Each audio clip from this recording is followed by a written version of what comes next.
যেখানে এরকম অন্যায় অবিচার হোক সেখানে আমাদেরকে প্রতিবাদ করতে হবে।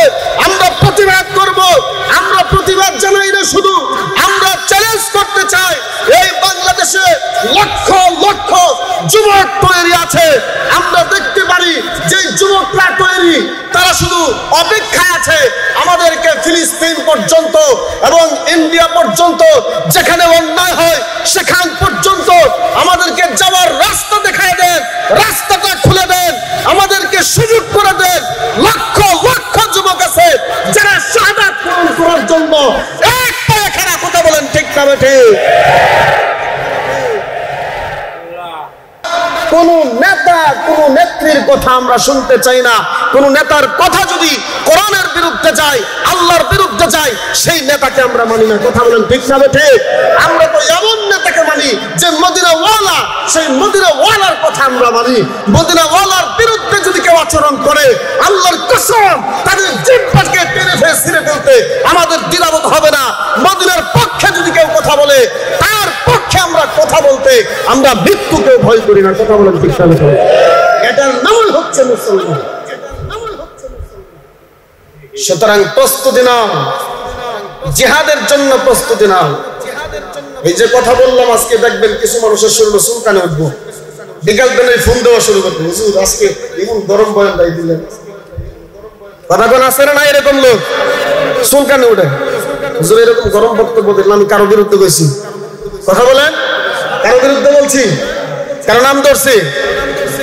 অন্যায় যেখানে হবে সেখানে প্রতিবাদ করতে হবে। কেন?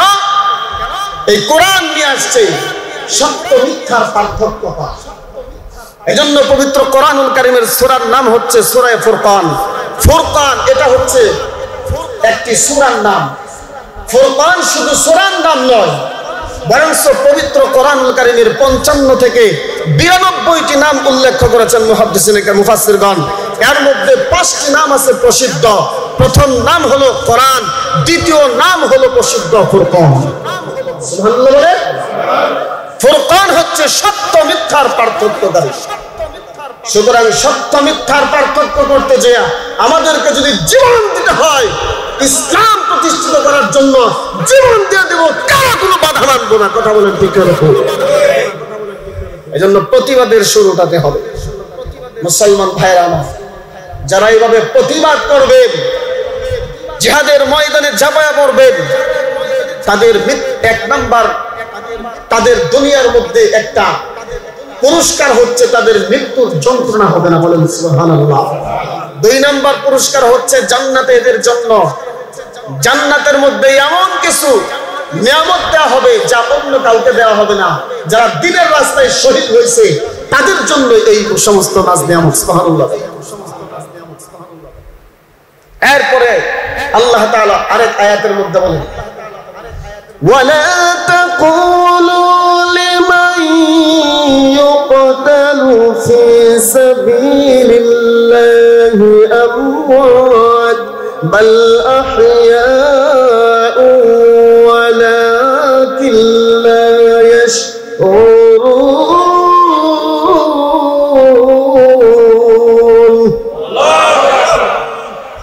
আল্লাহ রাব্বুল আলামিন বলেন, যারা দ্বীনের রাস্তায় শহীদ হয়, আমার রাস্তায় যারা মৃত্যুবরণ করে, তাদেরকে কিন্তু তোমরা মৃত বলো না। তাদের মরে গেছে এই কথা বলো না, তারা জীবিত। বরং এরা কি জীবিত? বলেন সুবহানাল্লাহ। এরা জীবিত, কিন্তু তোমরা বুঝতে পারো না, সেই বুঝার ক্ষমতা তোমাদের নাই। সুতরাং আছেন তো ইনশাআল্লাহ, প্রতিবাদ করবেন তো? কারা কারা রাজি আছেন? লিল্লাহি তাকবীর, লিল্লাহি তাকবীর। যেখানেই প্রতিবাদ, যেখানেই কোনো অন্যায় অবিচার দেখবো, সেখানেই আমরা প্রতিবাদ করব। কথা বলেন ঠিক না ঠিক? দিনের জন্য আমরা শাহাদাত বরণ করতে রাজি আছি। তারপরেও আমরা চাই ইসরায়েল বেঈমান ইহুদিদের মতো কুলাঙ্গার যারা, এবং হিন্দুস্তানের, ইন্ডিয়ার যারা মুসলমানদেরকে, যেই সমস্ত হিন্দুরা নির্মমভাবে হত্যা করছে, ইসরায়েলের ইহুদিরা যেরকম ভাবে ফিলিস্তিনের মুসলমানদেরকে নির্যাতন করছে, যেখানে এরকম অন্যায় অবিচার হোক সেখানে আমাদেরকে প্রতিবাদ করতে হবে।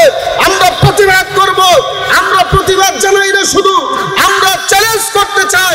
এই বাংলাদেশে লক্ষ লক্ষ আছে, আমরা দেখতে পারি যে যুবকরা তৈরি, তারা শুধু অপেক্ষায় আছে আমাদেরকে ফিলিস্তিন পর্যন্ত এবং ইন্ডিয়া পর্যন্ত যেখানে অন্যায় হয়